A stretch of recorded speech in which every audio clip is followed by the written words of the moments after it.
زود با کل مخلصان برنامه در شبکه‌های اجتماعی فیردوس خورسند با بهترین خبرهای ورزشی برنامه را آغاز می‌کند.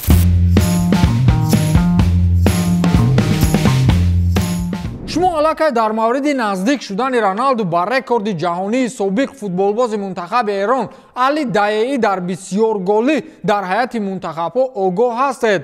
حالا به رونالدو 7 گل برای شکست رکورد ایرانی نمی‌رسد، اما خیلی نزدیک است و با همین بازی‌هایی که پرتغالی در منتخب دارد شاید که به نزدیکی این رکورد را نیز بشکند. خلاص علی دایعی مالک 109 گل در منتخب ایران در مورد نزدیک شدن رونالدو به رکوردش حرف زد. من صدقاً میخواهم که مخصوصا رونالدو رکوردی ما را شکند. من غمگین نخواهم شد، برعکس شاد خواهم گشت که فوتبالباز به مثل رونالدو مرا در بسیار گلی میگذارد. کریستیانو یکی از بهترین فوتبالبازان نه تنها زمان خود بلکه تمام دور و زمان است، گفته است علی دایعی. با قول یورگن کلوپ نزدیک است آن روز که ما رونالدو را بهترین فوتبالباز سیاره اعلان نماییم. چرا کارمندان باشگاه بارسلونا مسی را دوست نمی‌دارند؟ جوابش را پیشکی میگویم. کارمندان بارس مسی را برای پول دوست نمی‌دارند. اکنون ببینید که در این مورد چی گپ و کلاچه‌های هست. مجله فوفوتو میان کارمندان باشگاه کاتالونی پنهاناً پرسش گذرانید. اکثریت آنها بودن مسی را حال حاضر در دستان نمی‌خواهند. با گفت یک کارمند این باشگاه که نامش را مجله مذکور پنهان نگاه می‌دارد، مسی یک مانعه برای معاش کارمندان باشگاه است. ما همه غمگین شدیم وقتی فهمیدیم که مسی در دسته باقی میماند. همه غمگین بودند وقتی فهمیدیم که معاش ما را به خاطر معاش مسی را دادن اختصار میکنند. من مسی را از صمیم قلب دوست میدارم چون او برای باشگاه کارهایی را کرد که تاریخ یاد ندارد. اما از مسی دیده فرزندان و اهل و عائله خود را بیشتر دوست میدارم و میخواهم برای آنها شرایط فراهم بیارم، اما معاش ما را به خاطر معاش مسی را پوره دادن کم میکنند، گفته است یک کارمند باشگاه بارسلونا. همین گپ‌های کارمندان این باشگاه به گوش مسی میرسیده باشد.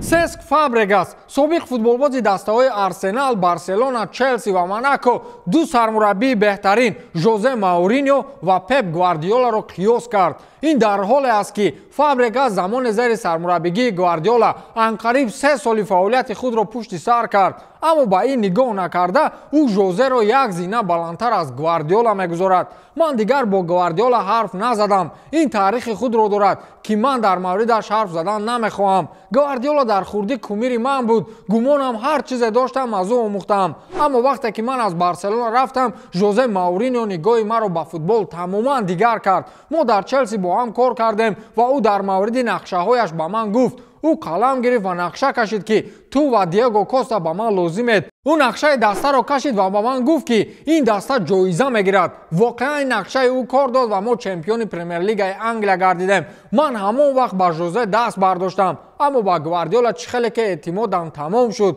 من تا حال با مورینیو می نویسم، اما با گواردیولا بعد بارس تماما حرف نزدم، گفته است سس فابرگاس. این یکم بار نیست که فوتبالبازان ژوزه را از گواردیولا یک زینه بالا میمونند.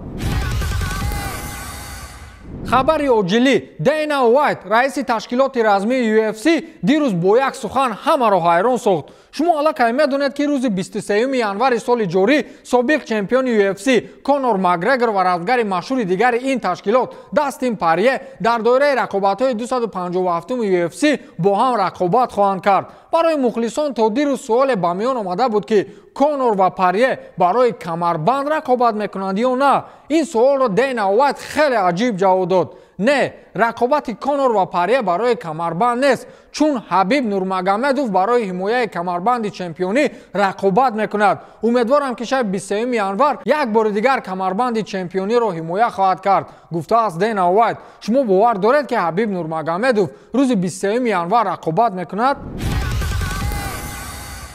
بازی منتخب‌های روسیه و سربیا را تماشا کردید.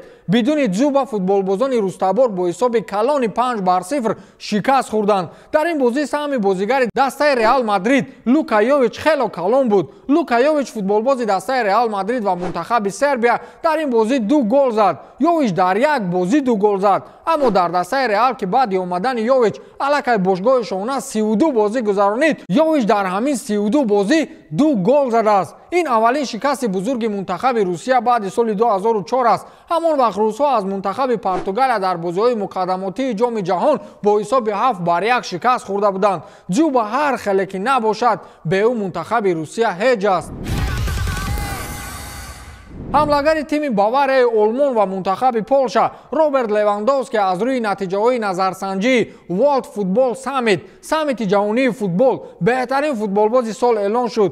Левандовски дар ин назарсанҷӣ аз ҳамдастааш Ҷошуа Кимих ва капитан ё сарвони тими Барселонаи Испания Лионел Месси ки дар ҷои сеюм қарор гирифт, пеш гузашт. ҷоиза ба Левандовски рӯзи 27 ноябр супорида мешавад. ӯ дар 30 бозии Бундеслигаи Олмон мавсими 2019-2020 34 гол ва дар Лигаи Қаҳрамонҳо 15 гол задааст. ёдовар мешавем ки қаблан нашрияи гол феҳристи беҳтарин футболбозони ҷаҳонро дар соли 2020 тартиб дода буд. ҳамлагари бошгоҳи Бавария Роберт Левандовски беҳтарин бозигари сол дониста шуд. дар ин феҳрист ҷои дуюмро нимҳоятгари дастаи Манчестер Ситии Англия Кевин Де Брюйне ишғол кард. ҷои сеюмро ҳамлагари тими Барселонаи Испания Лионел Месси касб намуд. Неймари Бразилия аз дастаи Парис Сен-Жермени Фаронса дар ҷои чаҳорум ва Криштиану Роналдуи Португалия аз тими Ювентуси Италия дар ҷои панҷум қарор гирифтанд. ба ҳамин тамом, то дидори навбатӣ, хайр.